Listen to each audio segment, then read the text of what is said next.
back to my channel. Hope everybody's doing well. So today we're doing another carving video. It's actually a part 3 in this series. So if you haven't seen part 1 and 2, I will link them down below in the video description. In today's video, I'm going to start by carving the last shell. And after that, it's finally time to decide what the background is going to be. And last but not least, we're going to be adding a paint wash to create some nice depth.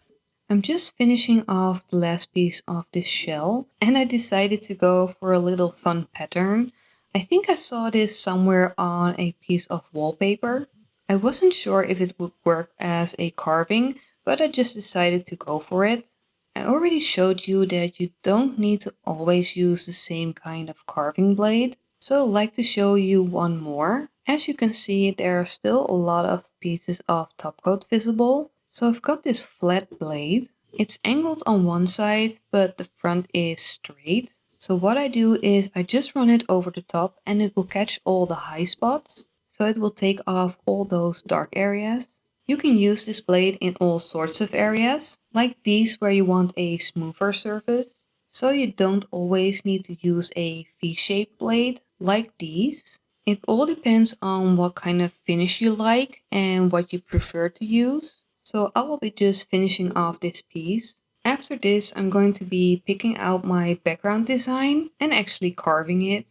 Because I was struggling so much with the design I wanted for my background, I decided to draw it on my computer. In that way, I didn't have to clean up my board every single time I tried a new design. The first design I tried was bubbles. The second one I tried was waves. After looking at both of the designs, I decided to go for the one with the bubbles. I really liked the waves, but I didn't think it added something to the design. I would love to know which one you would have chosen.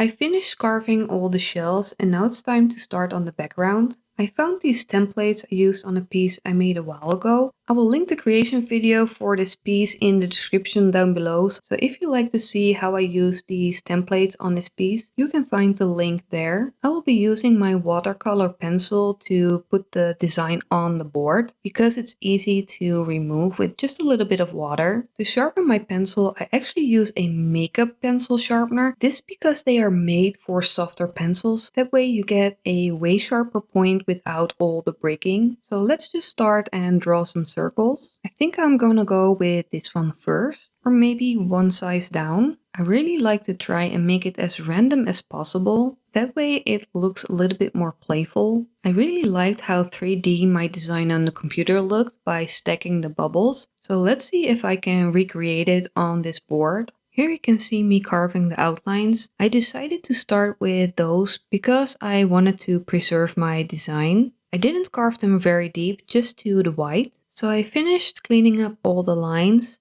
I made some a little bit wider and some I kept a little bit thinner just to make it a little bit more playful. The next step is going to be carving down to the blue color. And I'm just going to start with this little area. And I'm going to be quite careful carving because I don't want to go too deep or get into the sides of the white too much. So it's probably gonna take me a while to get all the bubbles done.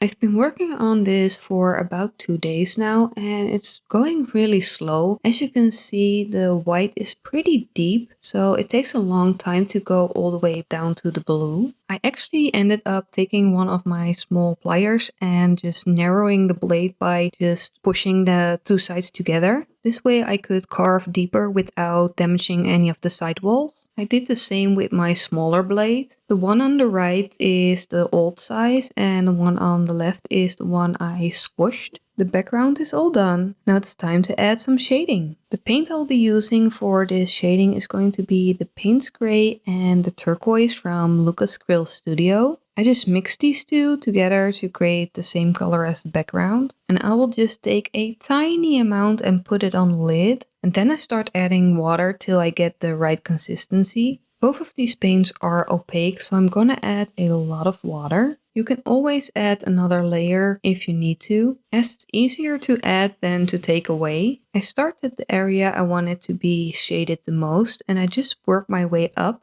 There will be less and less paint on the brush the further you go and the lighter it will become. As long as the acrylic paint is wet, you can move it around. And if you need to, you can always use a paper napkin to dab away a little bit of the excess. I just recommend you work in layers, so don't go too dark on the first one. It's easier to add than to take away. And there you go, all done. I love how it turned out. It has so many different textures. It catches the sun in every angle differently. I think this might be my favorite. I would love to hear what you think of this piece. If you haven't seen the previous videos, I will link them down below in the description. If you enjoyed this video, please leave a like and subscribe if you want to see more. But for now, thanks for watching and I hope to see you in the next one. Bye everyone!